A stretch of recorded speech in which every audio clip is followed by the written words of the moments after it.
Assalamualaikum warahmatullahi wabarakatuh. Hai, saya Zara Tunisa dengan NPM 212201115. Kali ini adalah praktikum biomedik dasar dengan tema sel prokaryotik. Namun sebelum kita masuk ke penjelasan struktur serta fungsinya, mari kita gambar terlebih dahulu selnya.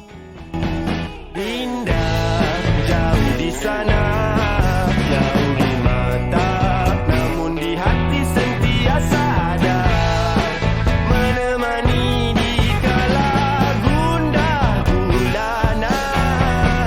Dinda kanda pergi hanya seketika, cuma ini kan semua demi masa depan kita. Dinda jangan marah-marah, takut nanti lekas tua.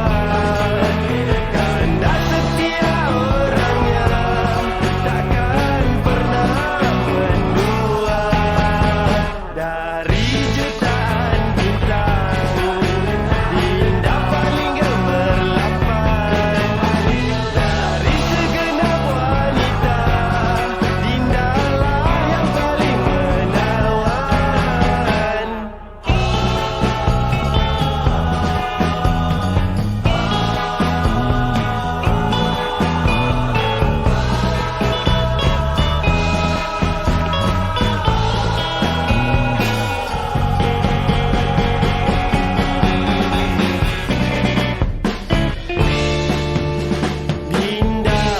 kanda pergi hanya seketika, cuma ini kan semua demi masa depan kita. Dinda jangan marah-marah, takut nanti lekas tua.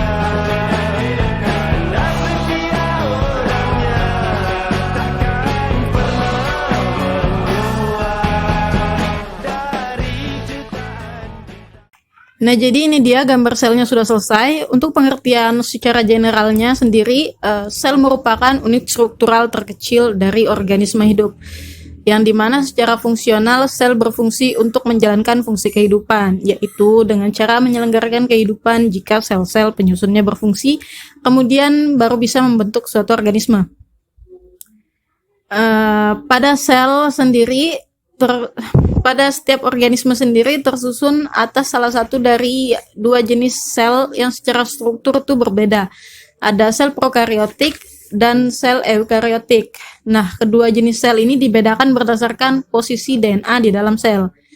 Untuk yang kali ini kita bahas adalah sel prokaryotik, di mana ini berasal dari bahasa Yunani, yaitu pro yang berarti sebelum dan karyon yang berarti biji. Sel prokaryotik ini tidak memiliki membran inti, yaitu tidak ada membran yang memisahkan DNA dari bagian sel lainnya. Untuk lebih jelasnya bisa kita lihat pada gambar ini. Jadi DNA pada sel prokaryotik itu berada di bagian yang berwarna merah ini, yang disebut sebagai nukleoid. Sedangkan bagian yang berwarna biru ini disebut sebagai sitoplasma. Nah, bisa dilihat di sini tidak ada membran yang memisahkan antara si nukleoidnya dan si sitoplasmanya, makanya disebut tidak memiliki membran inti. Selain ada nukleoid, di sitoplasma juga terdapat ribosom yang berwarna biru ini dan juga plasmid. Ini ada dua berwarna merah. Nah, untuk ribosom sendiri berfungsi dalam pembuatan protein yang akan digunakan sebagai katalis pada berbagai reaksi kimia dalam sel prokaryotik ini. Sedangkan untuk plasmidnya berstruktur DNA lingkar, yang pada umumnya plasmid tidak dibutuhkan oleh sel untuk pertumbuhan, meski seringkali plasmid membawa gen tertentu yang memberikan keuntungan tambahan pada keadaan tertentu, misalnya resistensi terhadap antibiotik. Nah, kita ke bagian selanjutnya, itu ada yang berwarna hijau ini merupakan membran plasma. Selain sebagai lapisan terdalam, ini juga mengandung enzim oksidasi dan respirasi. Kemudian bagian selanjutnya yaitu dinding sel, bisa dilihat di sini yang berwarna kuning. ya sebagai tentu saja untuk pelindung, tapi dia juga berfungsi untuk mengatur pertukaran zat dan reproduksi. Kemudian bagian terluar yang berwarna merah ini sangat dominan, itu namanya adalah kapsula. Kapsula ini membantu sel bakteri melekat pada permukaan benda dan sel lain. Kapsula juga dapat membantu sel bakteri terhindar dari sel kekebalan tubuh manusia pada jenis tertentu. Kemudian bagian yang menonjol pada bagian depan dari sel prokaryotik ini sangat banyak ya. Ini disebut pili, merupakan sejumlah bakteri yang melekat pada permukaan benda atau sel dengan bantuan benang protein. Ya, fungsinya sebagai untuk membantu melekatkan diri.